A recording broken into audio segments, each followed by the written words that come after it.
बिस्मिल्लाहिर्रहमानिर्रहीम। Capacity building and development, strategic training and development process. Figure 2.1 shows a model of the strategic training and development process with examples of strategic initiatives, training, activities and matrices. जी हम आगे देखते हैं. The model shows that the process begins with identifying the business strategy. पहला काम क्या है कि पहले आप business strategy define करें definitely. Next, strategic training and development initiatives that support the strategy are chosen.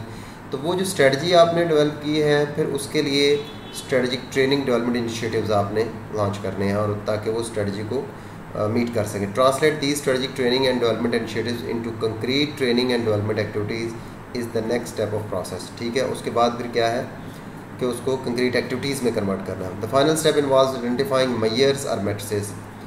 These matrices are used to determine whether training has helped contribute to goals related to the business strategy. The following section details each of the steps in possible.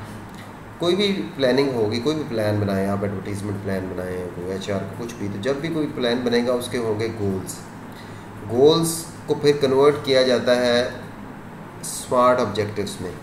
Smart objective stands for specific, smart words, S for specific, M for measurable, A for actionable या achievable, R for realistic और T for time bound. तो जब भी आप कोई बनाएंगे यानी plan बनाएंगे, उसके गोल्स होंगे, उसके ऑब्जेक्टिव्स होंगे. हर ऑब्जेक्टिव चूँकि वो स्पेसिफिक और मेजरेबल होते हैं, टाइम बाउंड होते हैं, उनके अगेंस्ट फिर स्ट्रेटजीज डेवलप की जाती हैं. ठीक है, उन स्ट्रेटजीज़ के अगेंस्ट आप फिर क्या करते हैं कि आप टैक्टिक्स डेवलप करते हैं. तो स्ट्रेटजीज़ जो हैं वो हर ऑब्जेक्टिव के अगेंस्ट होगी. गोल और ऑब्जेक्टिव में फ़र्क ये है कि गोल्स जो हैं वो जर्नलाइज्ड लिखे जाते हैं, ऑब्जेक्टिव्स जो हैं वो स्पेसिफिक, मेजरेबल, टाइम बाउंड होते हैं. ठीक है, उसमें आप उसको मेजरेबल बनाते हैं ताकि आपने अगर फर्ज सेल्स ही है तो सेल्स लास्ट ईयर है और लास्ट सेल आपको पता होगी तो नेक्स्ट ईयर की सेल के साथ मेजर कर लेंगे कि आपकी सेल्स कितनी इंक्रीज़ हुई है. तो मेजरेबल जब तक चीज़ नहीं है, ऑब्जेक्टिव नहीं है, उस वक्त तक आपको ये समझ नहीं आएगी कि ये ऑब्जेक्टिव कितना अचीव हुआ, कितना नहीं हुआ. तो नेक्स्ट टाइम अगर आपने उसको इम्प्रूव करना है तो आपके पास कोई डाटा नहीं है. ठीक है, टाइम बाउंड है ऑब्जेक्टिव. अगर आप एक काम है वो लिखते हैं साल में करना है तो आपका ये टाइम बाउंड हो गया. और अगर आपने ये नहीं लिखते तो क्या वो 10 साल में होगा. आप MBA कर रहे हैं तो आप अगर फ़र्ज़ करें कि मैंने MBA करना है, सिर्फ ये आपका ऑब्जेक्टिव है, तो MBA करना क्या 10 साल में करना है, 15 साल में करना है, कब करना है? तो आपने टाइम रखना है. टाइम बाउंड होने चाहिए ये चीज़ें, मेजरेबल हों, टाइम बाउंड हो, रियलिस्टिक हों, अचीवेबल हों. यानी ऑब्जेक्टिव भी ऐसा नहीं होना चाहिए कि आप कोई ऐसा ऑब्जेक्टिव रखें जो अचीवेबल ही नहीं है, रियलिस्टिक ही नहीं है और वो उस गिवन टाइम में अचीव नहीं हो सकता. तो इससे भी डिमोटिवेशन होगी, ज़ाहिर ऑब्जेक्टिव अचीव नहीं होगा. तो ये एक स्ट्रेटजिक सारे प्रोसेस में ये सारी चीज़ें आती हैं इस प्लानिंग के साथ. ये आगे जो फिगर इसकी जैसे strategic training and development process, business strategy होगी आपके कॉर्पोरेट लेवल पे जो भी आपका बिजनेस है. फिर उससे क्या ड्राइव होंगे जी strategic training and development initiatives. Diversify the learning portfolio, like improve customer service. ये आपने ट्रेनिंग देनी है just to improve customer service. Accelerate the pace of employ learning, capture and share knowledge. ठीक है ना, ये स्ट्रेटजिक ट्रेनिंग इनिशिएटिव्स हैं.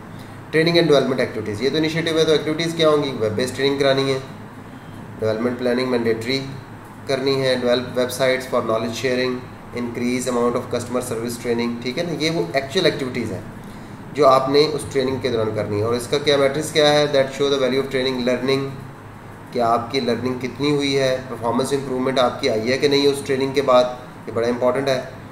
Reduced customer complaint, आपने एक ट्रेनिंग दी है ऑपरेशंस डिपार्टमेंट को और सारा कुछ, और उसके बाद क्या कस्टमर की कंप्लेंट रिड्यूस हुई है, या कस्टमर सर्विस सेंटर के लोगों को ट्रेनिंग दी है और उसके बाद उनको हैंडल करना बताया है चीज़ों को और कंप्लेंट्स कम हुई हैं, या प्रोडक्ट के अंदर कोई मसला था तो जिस डिपार्टमेंट से रिलेटेड था उन्हें ट्रेनिंग है तो उसके बाद क्या कम हुआ कि नहीं, तो ये आप चेक करेंगे.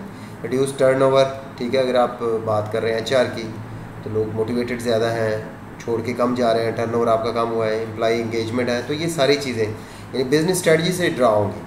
आपकी स्ट्रेटजिक ट्रेनिंग जो है वो आपकी जो भी बिज़नेस स्ट्रेटजी है उससे ड्रा होगी. और उसके बाद ये एक्टिविटीज़ और उसके मैट्रिक्स, उसको वैल्यू करना, एंड पे उसको देखना कि इसका क्या रिजल्ट आए, ताकि नेक्स्ट टाइम जब आप नेक्स्ट ईयर या आफ्टर 2 ईयर जो भी आपका टाइम पीरियड है किसी ऑर्गेनाइजेशन में, तो जब आप दोबारा आएंगे तो आपको ये आइडिया हो कि हमसे लास्ट टाइम ये चीज़ें, ये शॉर्टकमिंग्स थी और अब हमने उन डेफिशिएंसी को मेकअप करना है ताकि नेक्स्ट में जो इम्प्रूवमेंट आए.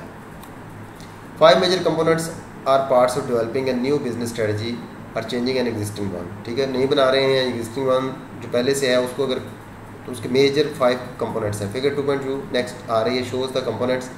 The first component is company mission which is statement of the company's reason for existence. ठीक है, company mission vary but they typically include information on customer served, why the company exists, what the company does, the value received by the customer and the technology used। तो mission statement ये सारी चीज़ें होती हैं। आपकी mission statement बताती है कि कंपनी क्यों एग्जिस्ट करती है, कौन से कस्टमर हैं, टेक्नोलॉजी अगर आप यूज़ करते हैं क्या है, वैल्यू कस्टमर को क्या मिल रही है। तो ये सारी चीज़ें आप डिफरेंट जाके वेबसाइट्स पे अगर बड़ी बड़ी कंपनीज़ की मिशन स्टेटमेंट देखें तो आपको बड़ा अच्छा आइडिया होगा कि लोगों ने मिशन स्टेटमेंट कैसे बनाई है। और आपको एज ए बिज़नेस स्टूडेंट आपको ज़रूर देखना चाहिए, और ताकि कल को आपने भी ज़ाहिर जॉब्स पे जाना है और आपको ये आइडिया होना चाहिए। वैसे भी इंटरव्यूज़ क्वेश्चन आंसर भी इस तरह के आ सकते हैं। The mission statement is often accompanied by a statement of the company vision और values. The vision is the picture of the future that company wants to achieve in values, while values are what the company stands for. तो vision क्या होता है, that is like a north star. ठीक है, क्या आप उसको देखते रहते हैं और उसकी तरफ मूव करते रहते हैं। नॉर्थ स्टार का कॉन्सेप्ट, यानी पुराने ज़मानों में जो सहरा में सफ़र करते थे या डेजर्ट या सॉरी सी में, समंदरों में सफ़र करते थे, तो उनको ज़ाहिर है अब तो बहुत एडवांस आ गए ना हर चीज़ के, आपके पास इक्विपमेंट है। तो उस वक्त इक्विपमेंट नहीं था, तो उस वक्त वो नॉर्थ स्टार को देख के ही रास्ते डिसाइड करते थे हमने किस तरफ जाना है।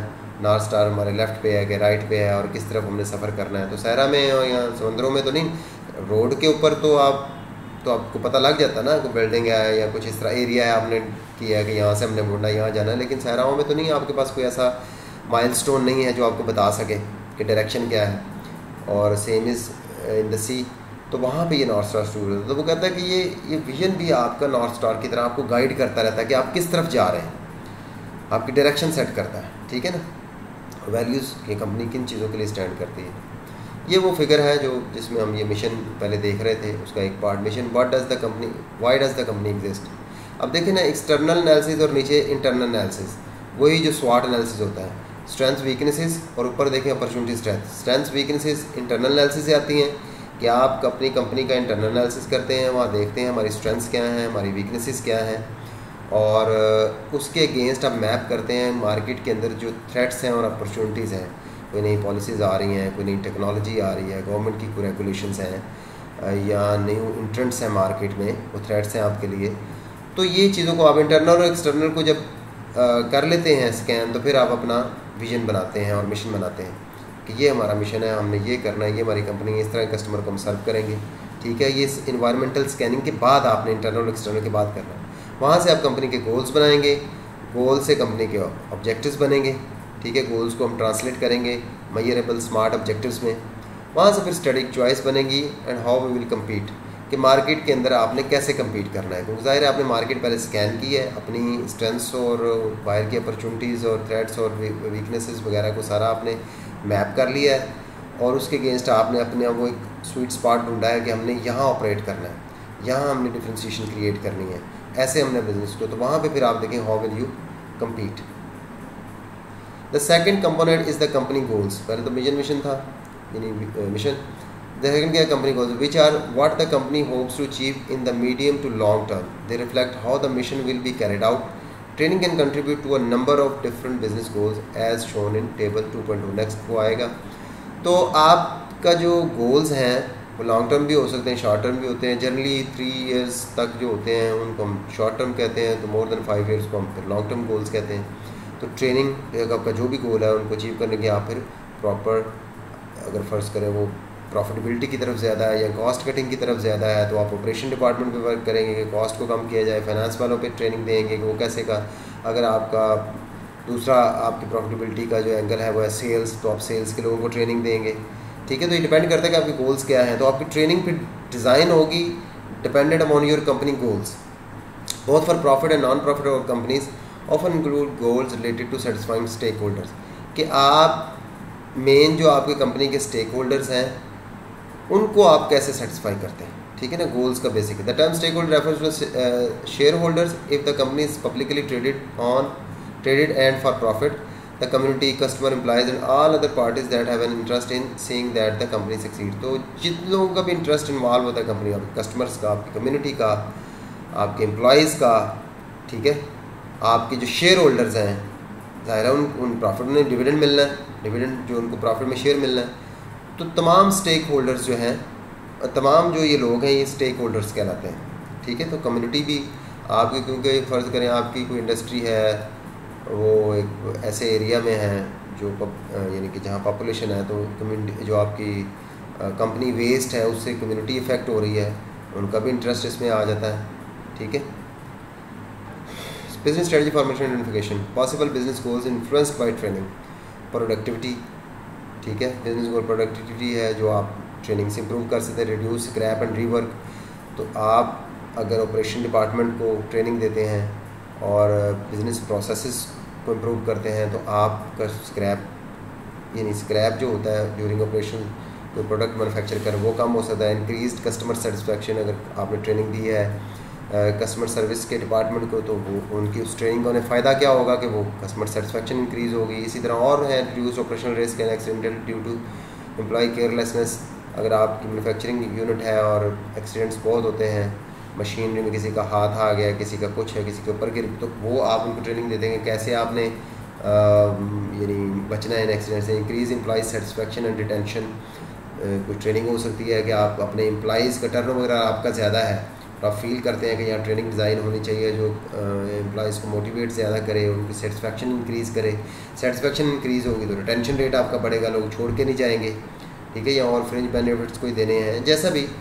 Increase time and value producing goods such as increase available project time और better management decision, increase development of human capital, ठीक है। ये सारी चीज़ें जो हैं ये डिफरेंट गोल्स हैं जो ट्रेनिंग के थ्रू आप इन्फ्लुएंस कर सकते हैं। Succession planning needed for competitive advantage and growth. Succession planning होती है कि आपका एक मैनेजर है, अब अगर वो छोड़ के चला जाता है और सारा कुछ उसी को ही पता है, तो फिर तो कौन उसको हैंडल करेगा। तो इसके लिए सक्सेशन प्लानिंग होती है कि ये है, फर्ज करें उसका कोई असिस्टेंट बनाया जाता है, वो भी उसके साथ ट्रेन हो रहा था, अगर वो चला जाता है तो वो उसको टेकअप कर लेता है। तो ये सारी चीज़ें।